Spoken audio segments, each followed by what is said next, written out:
วัดหนีข่าวญาติโยมผู้นั้นเซินญาติโยมผู้นี้เซินเดือนเดียวเท่านั้นมันมีขอบเขตมีจำกัดเพราะฉะนั้นเนี่ยบนใดกับเหตุบุญกฐินบนใดกับเหตุบนใดกับธรรมเพื่อนจังมาบุญกฐินเป็นบุญที่แปด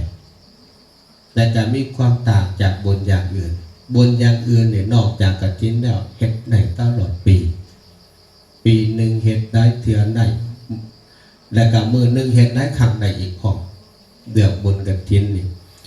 บางคนอาจจะคิดว่ากฐินนี่นะขอที่เนื้อเปิดเดินมาเป็นสื่อแปดสื่อแปดสื่อเหมือนกับต้นกฐินต้นใหม่ชนิดหนึ่งแต่ว่าต้นกฐินเป็นลักษณะจังใดต้นกฐินนี่ยอดก็เอามากินได้ฟักก็เอามากินได้แต่ก็ลำต้นสามารถเอาไปทำประโยชน์ได้ต่างๆนานาต้นกฐินนี่นะเพราะฉะนั้นกฐินเนี่ยเพื่อเดินมาเป็นสื่อแปดเป็นสื่อเหมือนต้นใหม่บ่เหมือนสื่อกองบุญอย่างอื่นมันก็เลยมีความแปลกนี่เพื่อเดินแบบประการที่หนึ่งเป็นสื่อแปดประการที่สองนี่แล้วก็กิริยากับแปดเวลาที่จะเอามาถวายนะแนวอื่นเนี่ยก็เอิ้นว่าถวายกองบวชถวายกองพจน์กองอัฏฐะถวายน้ำดื่มถวายจริงต่างๆแต่ว่ากฐินนี่โมเมนต์ถวายเป็นคำว่าทอดใส่คำว่าทอดกฐินบ่ได้ใส่คำว่าถวายอย่างโยมจะได้ยินบอกเฮาว่าไปทอดกฐินกันมวยมาเอาในกฐินมาทอดมาขวมาจืดนะเป็นคำของสะเพาะของกัดบุญกฐินใส่ซื่อว่าคำว่าทอดต้องไปทอดเอาบ่ได้บ่ไปถวายเพิ่นจะเอิ้นว่ากิริยากับแปดเวลากับแปดที่อาตมาได้บอกไปมันมีขีดจำกัดการตั้งแต่แฮมเดือน11แฮมคำหนึ่งเป็นต้นไปจนหอดเดือน12เพ่งเบิดเขตบุญถัดดวนในกระตื้อเบิดเขตกฐินและกับข้อที่สามนี่ของที่ไปทอดนี่ของที่ไปทอดไปไข่ในกะแปดอีกบ่คือสิ่งอื่นอีกที่ครูบาอาจารย์ได้สนทนากันเมื่อคืนนี้อย่างดุเดือดเป็นอย่างจังว่ามีความในการที่ไปทอดนั้นมีความแปลกสิ่งที่เป็นหัวใจของงานนี่แท้ๆนั้นก็คือผ่ากฐินก็คือผ่าไก่นี่เป็นหัวใจของงานสิ่งทั้งหลายทั้งปวงเป็นบริบาลกฐินทั้งนั้นจะเป็นต้นจะเป็นอย่างก็ตามที่อยู่ตอนหน้าญาติโยมเนี่ยเพื่อเดินมาเป็นเครื่องบริวารเฮ็ดเฉพาะผ่าอย่างเดียวได้บ่ผ่าอย่างเดียวกันได้แต่ว่าเฮาอยู่ผู้เดียวมีความสุขบ่แน่นอนแหละอยู่ผู้เดียวบ่มีความสุขต้องมีหมู่มีพรรคมีพวกต้องมีเพื่อนสหายมันจังสิมีความสุขคันอยู่ผู้เดียวนี่กินผู้เดียวอยู่ผู้เดียวนอนผู้เดียวนักหนากะหับผู้เดียวนี่แน่นอนแหละมีแต่ความทุกข์เพราะฉะนั้นมันจะมีบริวารกฐินมีบริวารเครื่องต่างๆนานาเพราะฉะนั้นของที่ทอดเป็นหัวใจแท้ๆก็คือผ้าไตรจีวรผ้าไตรจีวรก็บ่แม่นทั้งเบิดอีกเลือกเอาพื้นใดพื้นหนึ่งในหันที่จะมาการกฐินนี่ก็คือหัวใจข้อที่สามแล้วข้อที่สี่นี่เวลาทอดก็แปดทอดกฐินในพรรษาใดบ่เคยได้ยินบ่โอ้ยบัดทำจันใดนี่ได้ยินข่าวว่าทอดกฐินอยู่ในพรรษาบัดนาดีได้ยินข่าวว่าทอดกฐินอยู่ในเดือน3เพ่งบ่มีแม่นบ่มีเฉพาะในเดือน11แฮมหอดเดือน12ออกใหม่ของนั้นเพราะมันขีดมีกำหนดการของมันมีจำกัดแต่เพียงเท่านั้น และกะอานิสงส์กฐินนี่กับแปดอีกอานิสงส์อย่างอื่นได้เฉพาะญาติโยมได้อานิสงส์เฮ็ดบุญกองบวชเฮ็ดบุญกองพดเฮ็ดบุญป่าปาเฮ็ดบุญยังก็ตามถ้าบ่แม่นบุญกฐินนี่จะได้อานิสงส์เฉพาะญาติโยมเท่านั้นพระสงฆ์จะบ่มีส่วนใดแต่ว่านี่ได้อานิสงส์ทั้งสองฝ่ายได้อานิสงส์ทั้งญาติโยมกันได้ทั้งพระสงฆ์กันได้อานิสงส์อย่างใด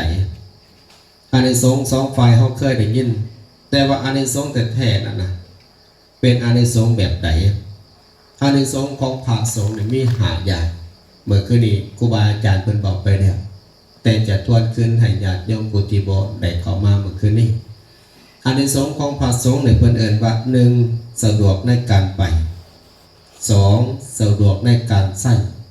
3สะดวกในการสรร4สะดวกในการเก็บและก็5สะดวกในการหักสะดวกในการไปสะดวกในการใส่สะดวกในการเก็บสะดวกในการใส่สะดวกในการรักษาการเก็บมี5อย่างนี่เป็นอานิสงส์ของพระภิกขุที่จำพรรษาบ่ขาดแนวใดอนุโมทนากฐินได้อานิสงส์อยู่5อย่างมีอายุการหอดใสโมยตลอด10เลย5อย่างนี่อายุการของเพิ่นนั่นก็คือตั้งแต่มือการกฐินมือได้อนุโมทนามือนั้นน่ะเป็นต้นไปจนหอดเดือน4เพ็ง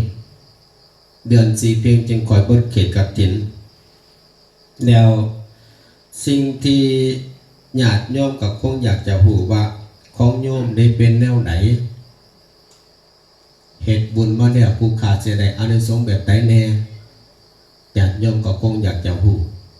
แต่ว่าอานิสงส์ของโยมหันมีหลายอย่างของโยมแต่อาตมาจะยกขึ้นมาเพียงแต่10อย่างอานิสงส์กฐินของโยมนี่นะ1นั่นเพิ่นว่าเดินทางไปก็มีความสะดวกสบายไปทางไหนก็บ่มีความขัดสนในการเดินทางด้วยอานิสงส์ของบุญกฐิน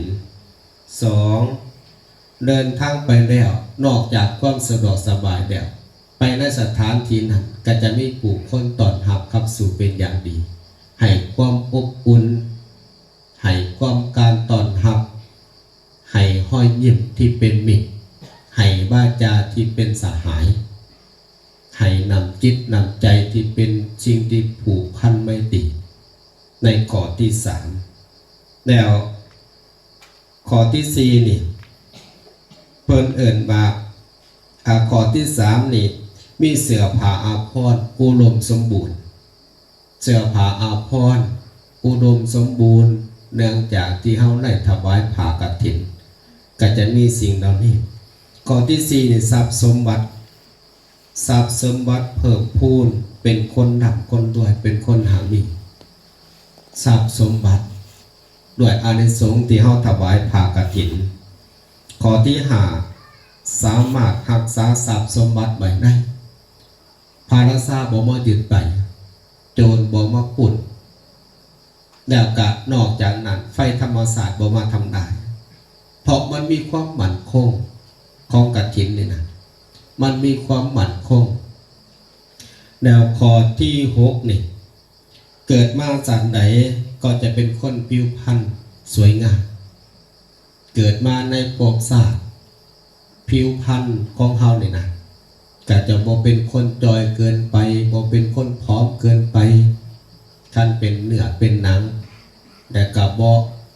ดำเกินไปบ่อ้วนเกินไป